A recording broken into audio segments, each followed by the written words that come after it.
Hello friends, welcome to my channel learning Aangan. आज के इस वीडियो में मैं आपको बताऊंगी 2 से 4 साल के बच्चों को लिखना कैसे सिखाएं। जनरली इस एज ग्रुप के बच्चे दीवारों पे लिखने लगते हैं, तो आइए देखते हैं कि राइटिंग के कुछ बेसिक पॉइंट्स क्या हैं। बच्चों को लिखना सिखाने से पहले हमें उन्हें कुछ लाइंस बनाना सिखाना होता है, क्योंकि जब तक बच्चे लाइंस बनाना नहीं सीखेंगे वो इस तरह से लिखना भी नहीं सीख सकते। तो ये कुछ लाइंस है, जैसे कि standing line,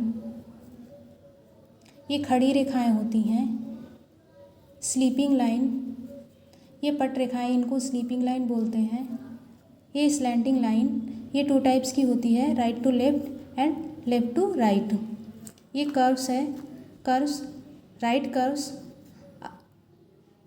left curves, up curves and down. Standing line की प्रैक्टिस के लिए आप इस तरह की वर्कशीट बना लें। ये स्टैंडिंग लाइन है। इस तरह से अगर आप बच्चे को बना के दे रहे हैं तो बच्चा ईजिली इसको थोड़ा सा करेगा, क्योंकि ये सीधी सी लाइन ही है। ज़रूरी नहीं कि बच्चा पहली बार में सीधी लाइन ही खींचे। ये आप देख सकते हैं, ये मैं स्टैंडिंग लाइन की इजी फॉर्म बनाई हूँ। इस तरह से अगर आप ड्राइंग नहीं कर पाते, या आपको ड्राइंग नहीं आती है, या आपके पास टाइम नहीं है, तो इस तरह से भी आप डॉट डॉट लगा के, और फिर छोटे छोटे 2 स्टिकर मार्केट में आते हैं, वो भी मंगा के आप इसको चिपका के बना सकते हैं।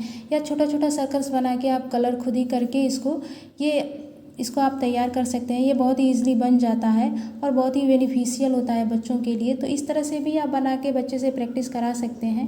ये स्टैंडिंग लाइन की वर्कशीट है, और इस तरह से भी आप बच्चे को ट्रेस कराएं। बच्चे को लाइन टू लाइन मिलाने के लिए, पॉइंट टू पॉइंट मिलाने के लिए आप बच्चे को दे सकते हैं। स्टैंडिंग लाइन के बाद आप देख सकते हैं, ये स्लीपिंग लाइन की वर्कशीट है।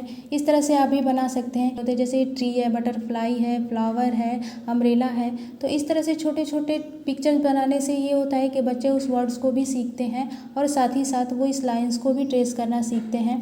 तो बच्चे से थोड़ा सा डायरेक्शन दे कि बेटा लेफ्ट टू राइट, इस तरह से आप इसको ट्रेस करो, और बातों बातों में ही बच्चे के साथ थोड़ा सा बॉन्डिंग बना लें, और बच्चे को अपने पास बैठा के इस तरह से इस लाइन की प्रैक्टिस कराएँ। ये देखिए, इजी फॉर्म है। इस तरह से भी आप बना के स्लीपिंग लाइन की प्रैक्टिस बच्चे से करा सकते हैं और उसको ट्रेस करा सकते हैं। ये तो बिल्कुल भी ज़रूरी नहीं कि बच्चा पहली बार में ही इसको अच्छे से बनाए। बच्चे टेढ़े मेढ़े भी खींचते हैं, तो कोई बात नहीं, बच्चे को बनाने दीजिए, उसे प्रैक्टिस करने दीजिए। ये रीयूजेबल शीट है, ये आसानी से रिमूव हो जाता है। अपनी बेटी समृद्धि को ऐसे ही लिखना सिखाई थी वो लिखने के साथ साथ कलर्स के नेम भी बहुत ईजिली सीख गई थी। तो ये इसका एक एक्स्ट्रा बेनिफिट भी होता है किस तरह की वर्कशीट बनाने का, कि बच्चे लिखना तो सीखते ही हैं, साथ ही साथ वो कलर्स के नेम भी सीख जाते हैं। स्टैंडिंग लाइन की वर्कशीट है। इसको आप बच्चे से कराने के लिए आप बच्चे को थोड़ा स्टोरी क्रिएट करके भी बता सकते हैं कि बेटा देखो, हम लोग ग्राउंड में जाते हैं तो ये ग्राउंड की ही पिक्चर है, इसमें क्लाउड्स आ गए हैं, ये बारिश हो रही है। और इस तरह से भी बच्चे से ये आप ट्रेस करा सकते हैं। इसके बाद आप देख सकते हैं, स्लैंटिंग लाइन की लेफ़्ट टू राइट वाली वर्कशीट है, और इसको भी आप उसी तरह से जैसे आप स्टोरी बताए हैं राइट टू लेफ़्ट में, वैसे ही लेफ़्ट टू राइट के लिए भी बता सकते हैं कि बेटा देखो, बारिश ख़त्म हो गई है और ये सन आया है। ये सनरेज जो है वो ट्री पे पड़ रही है, इस पे फ्रूट्स आएंगे। ये ट्री बहुत अच्छा है, बहुत प्यारा है, इस पे जैसे कि ये फ्रूट्स ऐसे लगेंगे इस पे। इस तरह से करते करते भी आप बच्चे से ईज़िली आप ये प्रैक्टिस करा सकते हैं। 1 दिन कराइए, 2 दिन कराइए। ज़रूरी नहीं कि बच्चा पहले दिन में ही सीधी सीधी लाइन्स ही खींचे। इस तरह से बच्चे जनरली करते नहीं हैं, तो आप जितना हो सके उतना बच्चे से ट्रेस कराएं। ये बस प्रैक्टिस पे ही बेस्ड है। अगेन आप देख सकते हैं, ये मैं इजी फॉर्म बनाई हूँ। ये भी स्लैंटिंग लाइन का ही है। ये लेफ़्ट टू राइट और ये राइट टू लेफ़्ट। तो इस तरह से भी आप बना के, मार्केट से स्टिकर आते हैं छोटे छोटे, वो आप लेके भी इसको चिपका के और डॉट डॉट लगा दीजिए, तो ये वर्कशीट बन के तैयार हो जाती है। बहुत ही ईजिली बन जाता है और बहुत ही बेनिफिशियल होता है ये। आगे आप देख सकते हैं, ये कर्व्स है। ये कर्व्स है। इस तरह की भी आप कोई भी पिक्चर आप बना लीजिए। ये मैं फिश बनाई हूँ, आप भी इस तरह का बना सकते हैं।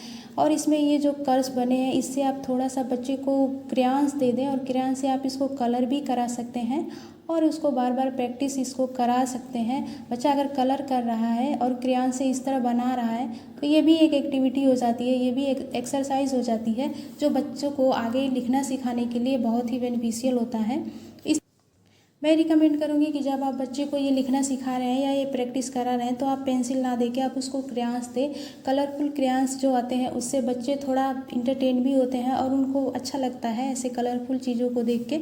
तो वो पहले आप क्रेयॉन से ही बच्चे को प्रैक्टिस कराएं, जितना हो सके उतना उससे ये ट्रेस कराएं। ये देखिए, ये मैं ईजी फॉर्म बनाई हूँ। जैसे आप इस तरह की नहीं बना सकते तो इस तरह से ईजी फॉर्म बना लीजिए और इससे भी बच्चे को कर्व्स की प्रैक्टिस कराइए।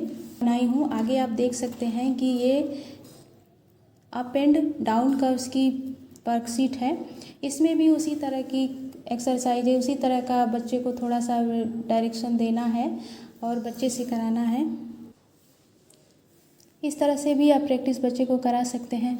बच्चे इजीली अल्फ़ाबेट और नंबर्स तो लिखना सीख जाते हैं, लेकिन जो हिंदी के स्वर और व्यंजन होते हैं थोड़ा सा उसमें बच्चे टाइम लगाते हैं, क्योंकि वो बड़े ही घुमावदार होते हैं। जितने भी कर्व्स हैं वो स्वर और व्यंजन में ही देखने को मिलते हैं।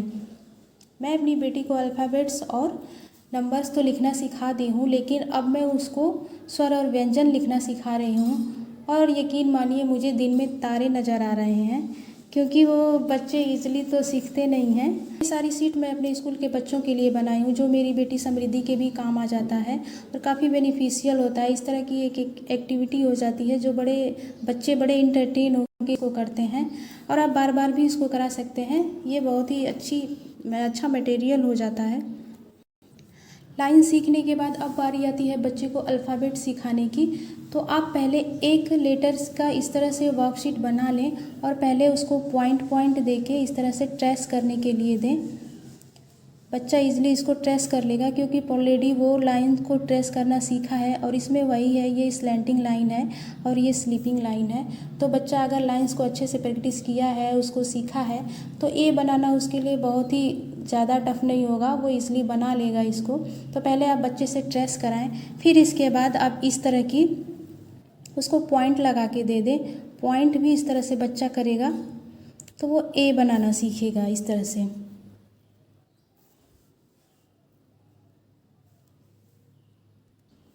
मैं रिकमेंड करूँगी कि आप एक बार में बच्चे को एक ही लेटर लिखना सिखाएं, क्योंकि अगर बच्चा एक लेटर 2 दिन लिखना सीखता है, एक दिन लिखना सीखता है, 2 दिन लिखना सीखता है, तो तीसरे दिन डेफिनेटली उस लेटर को पहचानना और लिखना सीख जाता है।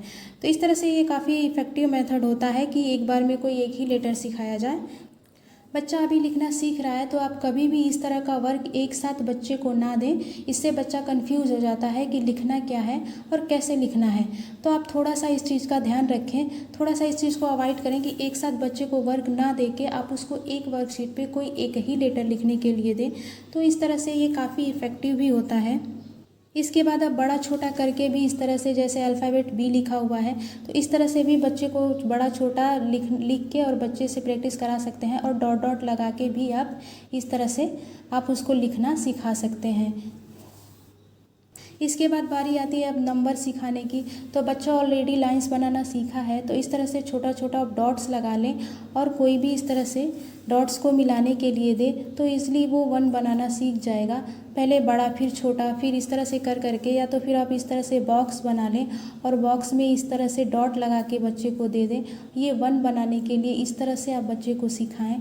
इसके बाद जब भाई बड़ा बॉक्स बना है तो छोटा सा बॉक्स बनाएं। फिर इसके बाद अगर 1 सीख लिया है, फिर इसके बाद 2 भी आप इसी तरह से सिखा सकते हैं डॉट लगा के, तो बच्चा इस तरह से भी वो बनाना सीख जाएगा। ये देखिए, इस तरह की भी आप उसको वर्क दे सकते हैं। इस तरह का वर्क देने से ये होता है कि बच्चे से अगर आप डायरेक्शन दे रहे हैं बच्चे को कि बेटा पिंक को पिंक से मिलाओ, तो जैसे ही वो जनरली इसको मिलाएगा तो ये 1 बन जाएगा। तो इस तरह से भी आप बच्चे से प्रैक्टिस करा सकते हैं, ये भी काफ़ी इफ़ेक्टिव होता है। ये सारी वर्कशीट मैं अपने स्कूल के बच्चों के लिए बनाई थी, जो मेरे स्कूल के बच्चों के काम तो आता ही है और मेरी बेटी समृद्धि के भी काम आ गया, जिसको मैं लिखना सिखाई थी और वो इजली अल्फ़ाबेट्स भी लिखना सीखी थी, नंबर्स भी लिखना सीख गई थी और कलर्स के नेम भी सीख गई थी। और इस तरह से काफ़ी बेनिफिशियल वर्कशीट होती है, आप भी इस तरह की बनाएँ। बेसिक स्कूलों में भी स्कीम आई है जिसमें बाल वाटिका के तहत छोटे बच्चों को लिखना सिखाना है।